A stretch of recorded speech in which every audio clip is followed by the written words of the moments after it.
As thanks to a donation from a certain S Claus, Sheffield Wednesday have had their debts cleared and now have a transfer budget of around £10 million.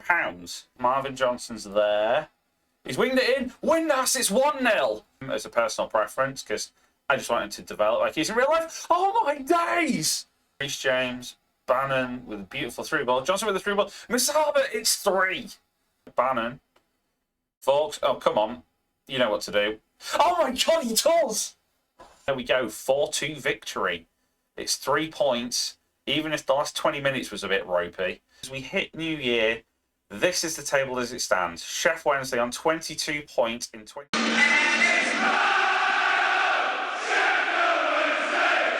So welcome back to Owl or Nothing, and you join me on transfer deadline day, right at the beginning, because, well, we've had a lot of business go on. As you can see, that 10 million that Santa left us under the tree has come in quite handy, because, well, we've been busy. As we've signed 15 players, either on loan or permanent transfers, and we have a further 7 due in. Now, we have sold a few, and I'll go through that in a minute. However, first, let's have a look at the results, because, yeah, it's not gone too well. We saw the 4-2, the 3-0, and then the 2-1 loss to Hull before. Thumped West Brom 4-1 in the Cup, which was awesome. Then losses to Southampton and Watford didn't help. We beat Coventry again, which is nice. And then Bournemouth knocked us out of the FA Cup. So, no more distractions there.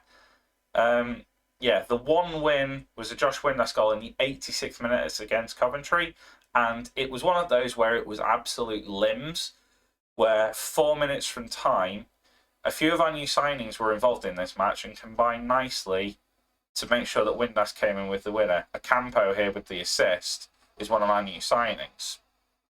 So first things first, the outs. We lost Michael Smith to Portsmouth for 675k. Wasn't going to get the game time he wanted, and to be honest, I wasn't willing to give him it more than anything. I want to get a bit younger up front, and if Bailey Cadamarchi is going to develop, he had to go.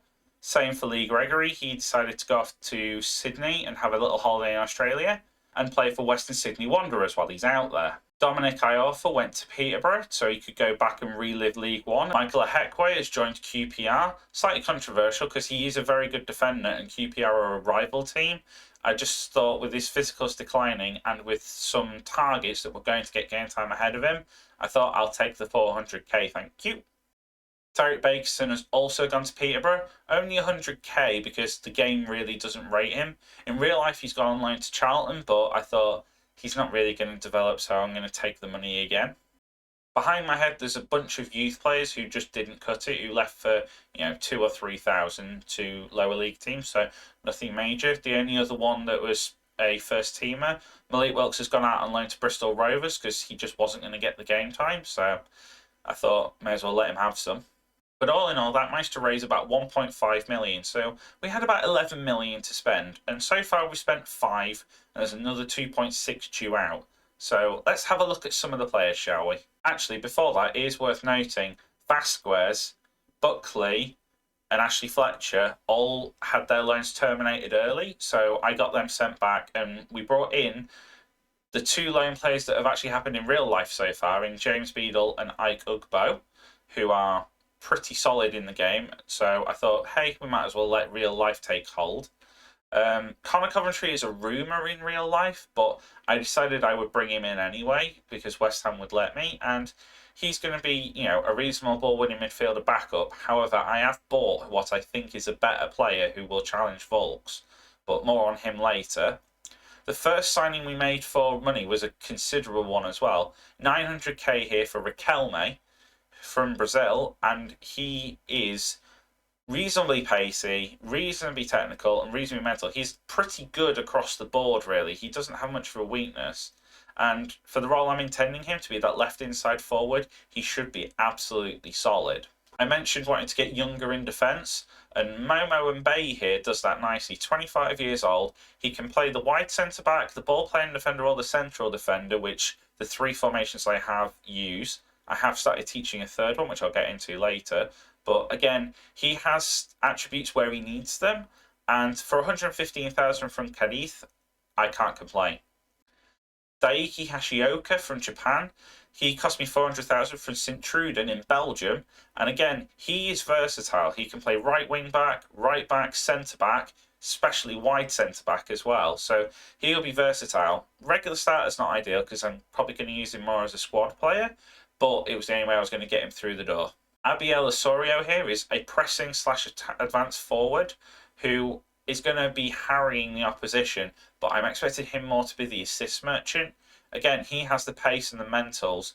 Doesn't have quite as much in the technicals. His actual, attacker stats in finishing and composure aren't great, but I still see him being really important to the team. He saw himself the winner at Coventry. Matthias Ocampo here.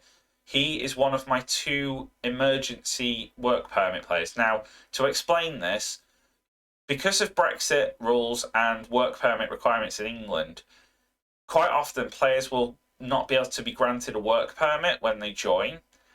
Now, if that happens, that you are allowed in the Championship 4 places for players who are unable to get a work permit. Ocampo was one, and I'll bring you the other one up in a second. And it means that basically they can play without having a work permit for a short period while you try and have another go. I have been doing some work on the recruitment focuses to basically avoid players who can't get work permits being shown up. And again, I'll get to that in a minute. However, Ocampo is absolutely brilliant and he's very much worth one of those 4 emergency slots. He has a reasonable amount of pace. His physicals could be better, but his technicals are superb. Again, the mentals could be slightly better, but he can play both wings. He can play inside forward or winger. He's very adept at setting up and cost me 400 grand from Liverpool in Uruguay. Not the one on Merseyside, obviously. He was a cracking purchase. Jonathan Meyer here was the other emergency work permit purchase. And to be honest, I probably wished I hadn't done this one. And I think I might be selling him at the end of the season. But for 80,000 from Dynamo Dresden, he comes in as the backup to sort of Reece James and Marvin Johnson. It gives us the option to sell Johnson, but I like having him available as the advanced left winger. So Meyer is here as almost a cup option, I suppose. The recruitment focuses for the youth players suddenly started serving us up some talent, though, and the one who jumped off the page straight away was Matthijs Menu here from AZ Alkmaar, who are a renowned talent factory in the Netherlands. And again, ignore some of the star ratings because they're not always accurate, but our youth team was really struggling for talent, and even if we had good players, they'd be playing with some, questionable ability at times in terms of teammates. So I thought I needed to strengthen the youth teams as a whole. So, and with Liam Palmer potentially moving to central midfield as well in real life and on here, I needed a right back cover. So I brought in Menu here in the hopes that he's going to dish up some assists in the youth level and maybe break through as maybe sort of a backup for the first team. Then a signing where the kit man was angry at me because Jacob Hammond Chambers Borgness, an Anglo-New Zealander, came in from Reading for 150,000. Again, he's not stunning. He's got reasonable attributes across the board, but he's 18, can play in the youth teams, and is decidedly better than most of the players that were there. He goes on the loan list, and he's actually wanted by Leyton Orient and Fleetwood on loan, so potentially see that as an out on transfer deadline day. But he at least could be something, and the kit man decided he's going to go for his last of his triple-barreled surname. Sensible. Simon Francis, another 18-year-old, came in from St Truden in Belgium, so that's another player from them. 28,000. Again, was looking more to flesh out the youth teams. This, however, might be a signing that does more than flesh out the youth teams. This is Peter Kaiser, and this is what the recruitment focuses are designed to do. He cost me 600,000 from Nordsjælland, which is a reasonable amount, but Santa's money came in handy here. And boy, is he looking promising. 2-star current ability, 5-star potential, granted. However, the actual attributes across the board for a ball-winning midfielder are pretty much where you want them to be on an 18-year-old. He has nothing that is outlandishly low or outlandishly high, but everything is in the green, essentially, apart from strength, which is being worked on as it stands. But he looks like the perfect Will Volks replacement. He's gone on the dev list as well, so he might find a loan, but if Connor Coventry isn't too fussed, I could see Peter Kaiser being the backup to Volks here. Marin Karev here was a free transfer, but it's slightly uninspiring, although still better than most of the youth players. Deniz Dilman came in to strengthen our youth goalkeeping ranks for 9,000 from Istanbul Bahikşehir here, and he looks like he could develop into something promising, although we do have a really good youth goalkeeper in our ranks, so hopefully between Dawson, Beadle and Pierce Charles, our youth player, we should be covered for goalkeepers for a while. But this means that if Charles does get called up into the first team when Beadle goes back from loan, we have a youth team goalkeeper ready to step into the fold. And finally, just before deadline day, Mo Diaby, who's been looking really good in real life, signed permanently for us from Portimonense for 500,000. This is a bit of a gamble because he hasn't actually played for us yet. He's played in one FA Cup game and was reasonable, but it was the loss to Bournemouth. And I've gone pretty much based on my heart, based on real life, and the fact that his stats seem to suggest he will be a very good ball-winning midfielder and will work in my new formation, the 4-3-3. So hopefully that checks out. So I alluded to this earlier, and don't be disparaged by the fact that this is empty. If you've seen my latest recruitment focus video, you'll understand that you need to delete and re-put these in to get an awful lot more results. However, in this set, what I've been doing, because I am playing in England where the Brexit rules apply and work permits are very much a heavy part of the game, when I've been filling this in, I've been putting my age ranges in as usual, assigning the scouts, etc.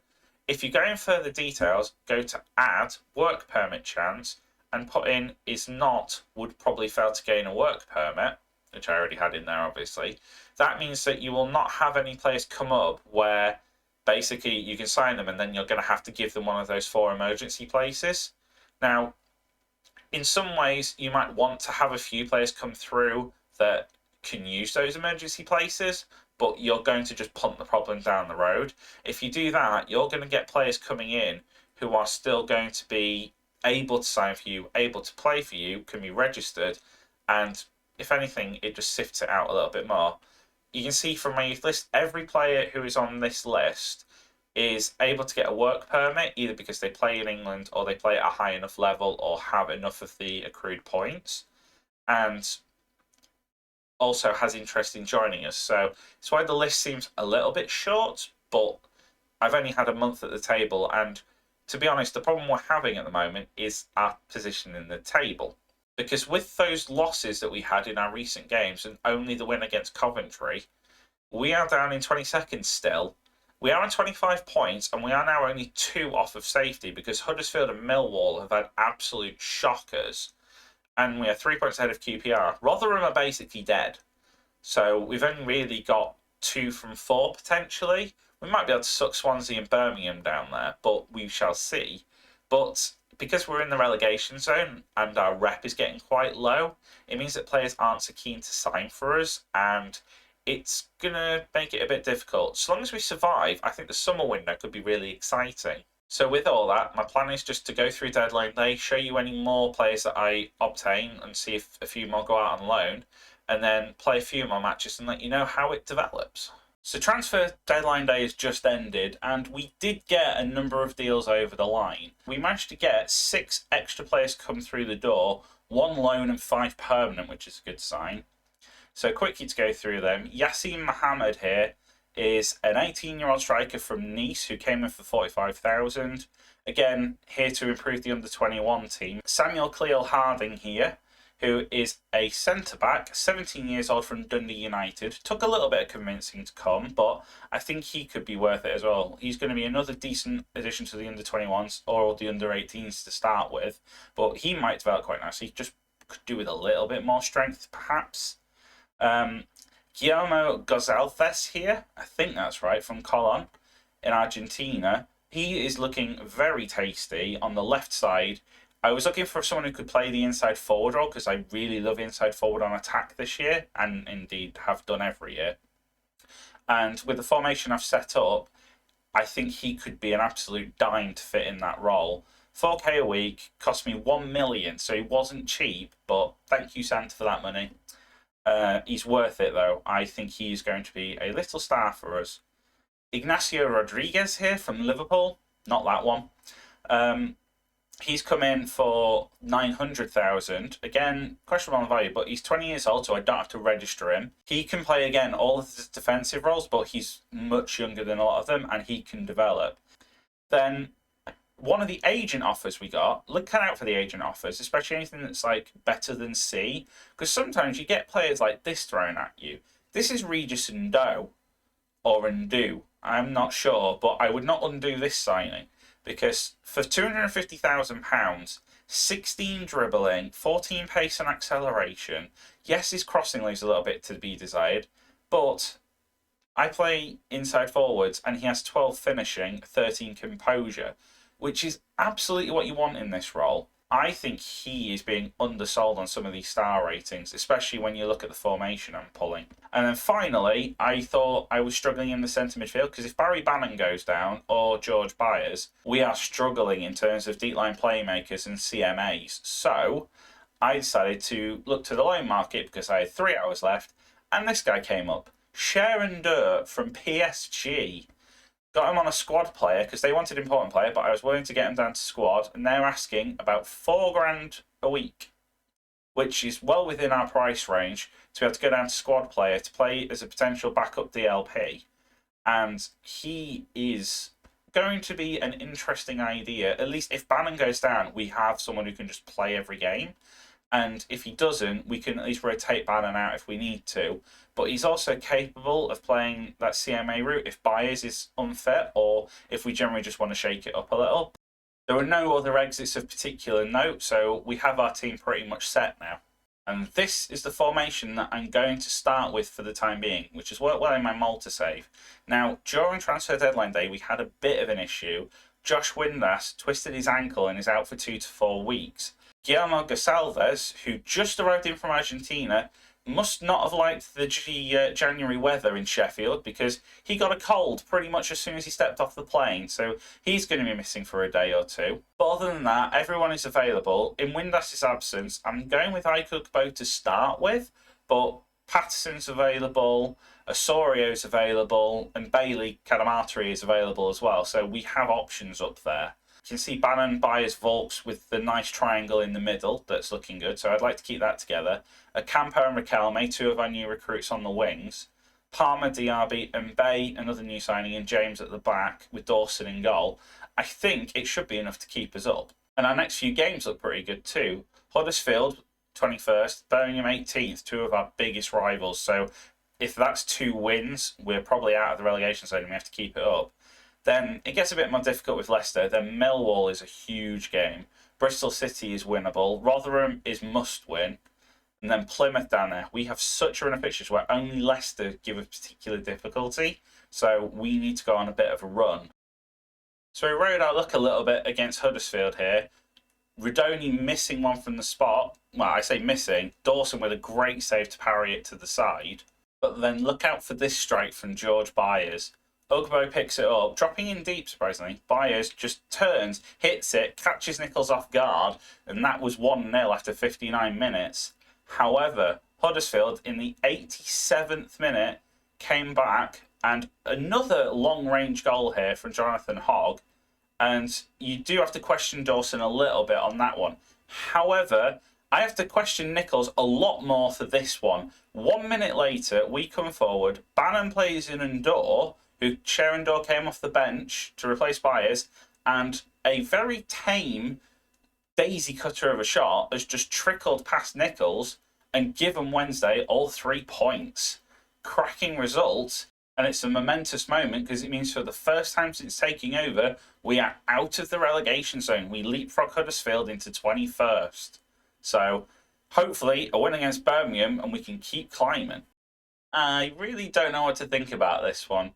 We beat Birmingham 1-0 thanks to Ike Ugbo with basically just a clear through ball and run, which is fantastic news. However, Cameron Dawson broke his hand 25 minutes into this. James Beadle took over and kept the clean sheet, which is promising, but I've just lost my first choice goalkeeper for 5 weeks. So all of a sudden, things are not looking too rosy. Beadle becomes our top rated goalkeeper and he will be starting for those 5 weeks. Thankfully, Pierce Charles, as I said, will become the backup, and it's probably a good thing I signed Dillman because he's going to have to be the keeper for the under-21s for a bit. But yeah, that is far from ideal, losing your best goalkeeper. And our next match is against league leaders Leicester. Now, I know this isn't exactly the most advisable thing. However, with a lot of players struggling for game time, and I would like a few of them to get some match sharpness in, and with a rookie goalkeeper against the league leading team, I've decided to completely rotate this side. So a lot of players who are kind of on the fringes are going to get starts. So Kanamatra is going to get in. Osorio starts up front. Gonzalez and Masaba on the wings. Andorra and Diaby in the middle. Maya gets a game. Bernard, Rodriguez, Valentin, and then Beadle.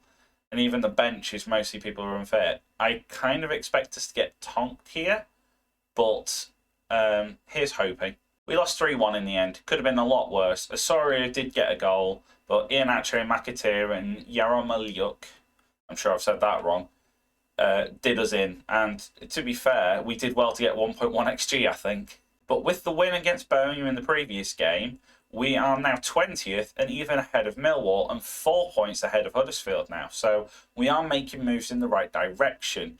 And the signs are all there for us surviving.